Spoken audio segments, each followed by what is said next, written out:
Hello, welcome back. Today I'm going to teach you how to make a dandelion pesto. Dandelion is another wonderful spring herb that is really good for cleaning the body. It's an alterative herb and it especially works well with the kidneys and the liver, which in turn helps the blood and the skin. So all parts of a dandelion can be eaten. The flowers can be used and sprinkled on salads or incorporated into baked goods, or you can make jellies and wines, all kinds of things. The leaves can be cooked like a green, or they can be used raw in a salad, or they can be made into a pesto like I'm going to do today. The roots are also edible. But a couple of things you want to know is if you're going to use the greens, it's best to use them in the spring when they're still more tender and sweet. As the heat of summer comes on, the leaves will get more bitter. They can still be used as medicine at that point, but they're not going to be as tasty. The roots are the opposite. In the spring, the roots are more bitter, but in the fall, when the plants are conserving energy to get through the winter, they force that energy down into the roots, which is going to make the roots sweeter with more inulin and starch. So that's just a couple of quick things. The roots also, I think maybe when fall comes, I'll be able to make this video, but the roots make a wonderful, it's a coffee substitute. Now, I don't think anything can really substitute for coffee, but it does have a similar taste, not exactly the same, but it's really, really good. So I might try that in the fall. But today is the day for pesto. So I have a bunch of dandelion greens that I picked, and if you have made a basil pesto before, you will have no problem making this pesto. And I have my trusty food processor here, and I really haven't measured out these greens, so we're gonna find out how many I have. And I have a quart measure here, so I'm just gonna stuff these in here, loosely packed. So there's 4 cups. Okay. So I'm gonna make each batch by itself. Oops. Okay.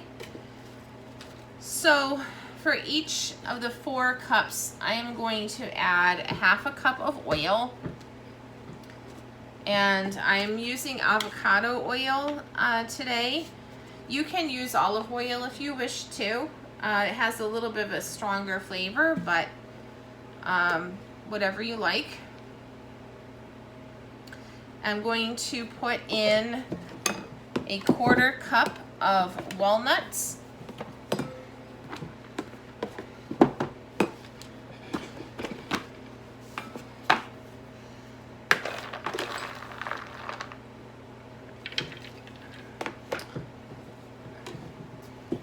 Half teaspoon of salt.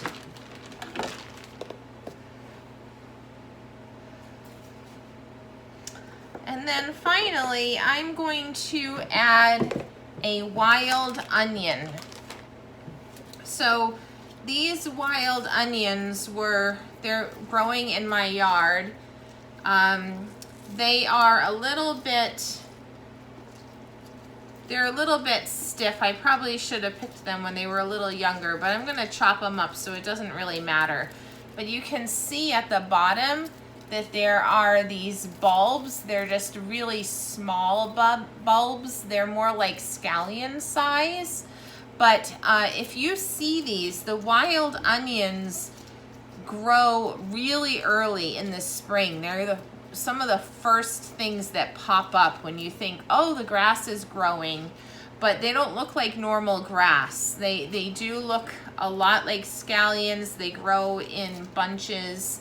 But if you suspect that you have wild onions, if you pick them, And even if you don't pull the bulb out of the ground, if you break the stem, it will smell like onion. So that's how you'll know that you have wild onion. So what I'm going to use is the more tender part of the leaves up here. So I'm just going to chop these up.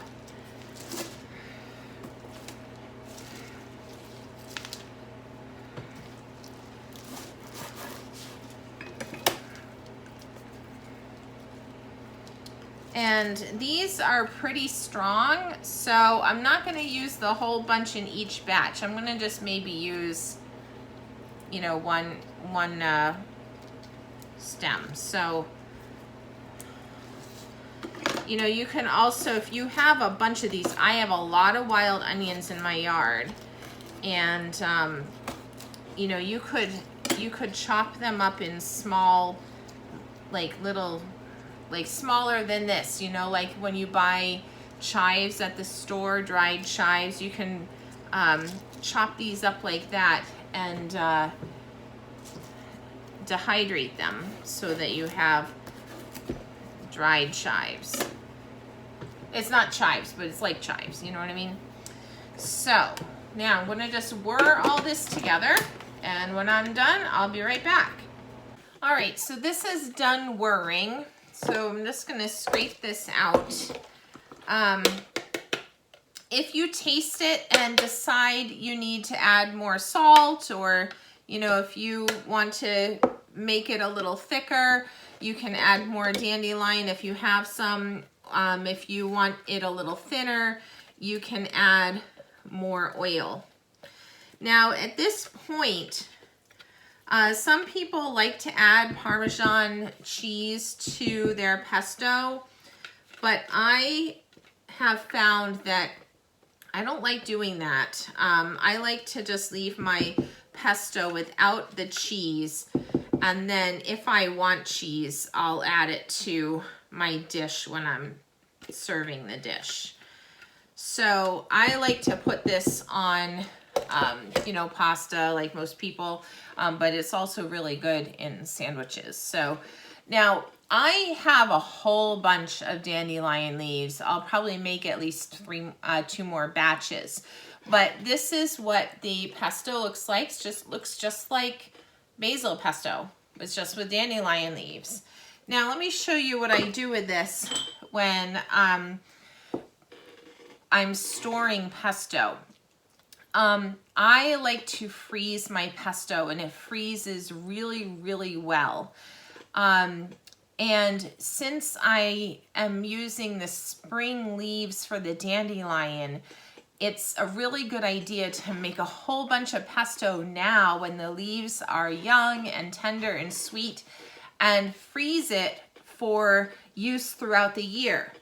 Now I like to use these 4-ounce canning jars. We don't use a whole bunch of pesto all at once, so instead of having an 8-ounce jar and have half of it possibly go bad, we like to use these 4-ounce jars. It's just my husband and I, so we don't make a lot of food all at once.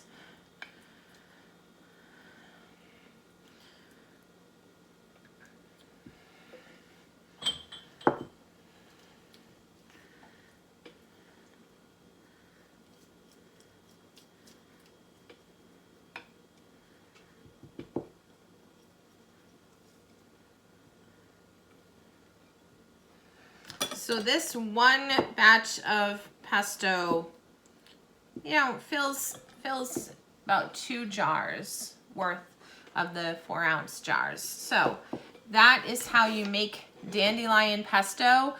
I'm just gonna continue making the rest of my batches. Let me know if you enjoyed this video, like it, share it if you think someone else might find it useful. If you have any questions, please let me know in the comments. And if you would like my free guide, 14 Herbs Musicians Need Now, you can find it at the link in the show notes. Thanks for watching. Have a great day.